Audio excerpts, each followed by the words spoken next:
1943 సంవత్సరం రెండో ప్రపంచ యుద్ధం ఊపందుకున్న కాలం. అమెరికా, జర్మనీ, జపాన్ ప్రపంచం మొత్తం యుద్ధ జ్వాలల్లో కాగుతోంది. ఆ సమయంలో అమెరికా నేవీ ఒక రహస్య ప్రయోగం చేసింది అని కథలు చెబుతాయి. ఆ ప్రయోగం పేరు ఆపరేషన్ ఫిలడెల్ఫియా, లేదా మరింత ప్రసిద్ధంగా చెప్పాలంటే ఫిలడెల్ఫియా ఎక్స్పెరిమెంట్. అమెరికా నేవీ చేసిన ఈ ప్రయోగం గురించి ఇప్పటికీ చాలా మందికి తెలియదు. ఎందుకంటే ఇది అత్యంత రహస్యంగా, శాస్త్రీయంగా అసాధ్యమైన ఒక ఘటన అని చెబుతారు. మరి ఆ ప్రయోగం వెనుక నిజంగా ఏముంది?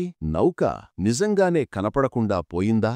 ఈరోజు మనం ఆ రహస్యం తెలుసుకుందాం. రెండో ప్రపంచ యుద్ధం సమయంలో జర్మన్ సబ్మెరీన్లు అమెరికన్ నౌకలను ముంచేసి పెద్ద నష్టం కలిగిస్తున్నాయి. అందుకే అమెరికా నేవీ శత్రు రాడార్లకు కనిపించని నౌకను సృష్టించాలనే ఆలోచనలో పడింది. ఈ ప్రాజెక్టుకు సంబంధించిన శాస్త్రవేత్తలలో కొందరు ఇలా అన్నారు: ఆల్బర్ట్ ఐన్స్టీన్ యొక్క యూనిఫైడ్ ఫీల్డ్ థియరీ ఆధారంగా ఈ ప్రయోగం చేశారు అని. ఆ సిద్ధాంతం ప్రకారం ఎలక్ట్రోమాగ్నెటిక్ ఫీల్డ్ ద్వారా వస్తువుల విజిబిలిటీ మార్చవచ్చని అనుకున్నారు. అదే ఫిలడెల్ఫియా నేవల్ షిప్ యార్డ్లో జరిగినట్లు చెబుతున్నారు. ప్రయోగానికి ఎంచుకున్న నౌక యుఎస్ఎస్ ఎల్రిడ్జ్, ఒక భారీ నౌక.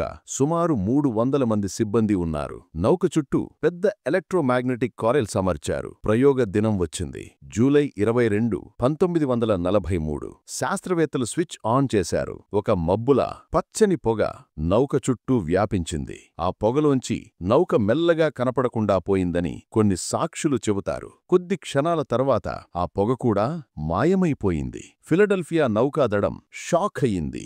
ఎందుకంటే నౌక కళ్ల ముందు నుంచే మాయమైపోయింది. కొన్ని నిమిషాల తర్వాత ఆ నౌక నార్ఫోక్, వర్జీనియా వద్ద కనిపించిందని చెబుతారు. అంటే సుమారు 600 కిలోమీటర్ల దూరం. అక్కడ కొంతమంది సాక్షులు అది ఒక్కసారిగా ప్రత్యక్షమై వెంటనే మళ్లీ అదృశ్యమైందని చెప్పారు. తర్వాత కొన్ని నిమిషాలకి ఆ నౌక తిరిగి ఫిలడెల్ఫియాలో కనిపించింది. కాని ఇప్పుడు నౌకలోని సిబ్బంది పరిస్థితి భయంకరంగా ఉంది. కొంతమంది మానసికంగా షాకులో, కొంతమంది శరీరాలు నౌక గోడల్లో కలిసిపోయి ఉన్నట్లుగా కనపడ్డారట. కొంతమందైతే పూర్తిగా మాయమైపోయారు. ఈ ఘటన తర్వాత అమెరికా నేవీ వెంటనే ఆ ప్రాజెక్ట్ను రహస్యంగా మూసివేసిందని చెబుతారు. అన్ని పత్రాలు గోప్యంగా ఉంచబడ్డాయి. నేవీ అధికారికంగా ఇలాంటి ప్రయోగం ఎప్పుడూ జరగలేదు అని ప్రకటించింది. కాని కొంతకాలం తర్వాత కొన్ని సాక్షులు, నౌకా సిబ్బంది కుటుంబాలు మరియు ఒక గూఢాచారి కార్ల్ ఎల్లన్ అనే వ్యక్తి ఈ కథను బయటపెట్టారు. ఆయన చెబుతున్నదేమిటంటే, నేను యుఎస్ఎస్ ఎల్రిడ్జ్ నౌకను కళ్లతో చూశాను, అది నిజంగానే కనపడకుండా పోయింది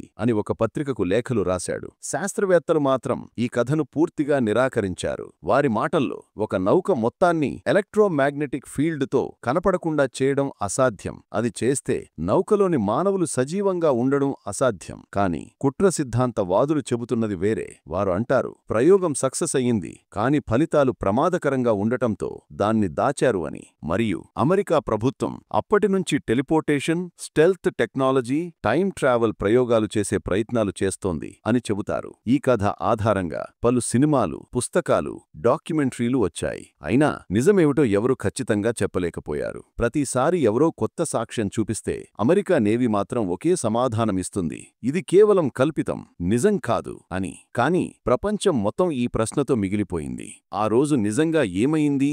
యుఎస్ఎస్ ఎల్రిడ్జ్ నిజంగానే కనపడకుండా పోయిందా, లేక ఇది కేవలం శాస్త్ర కల్పన కథనా?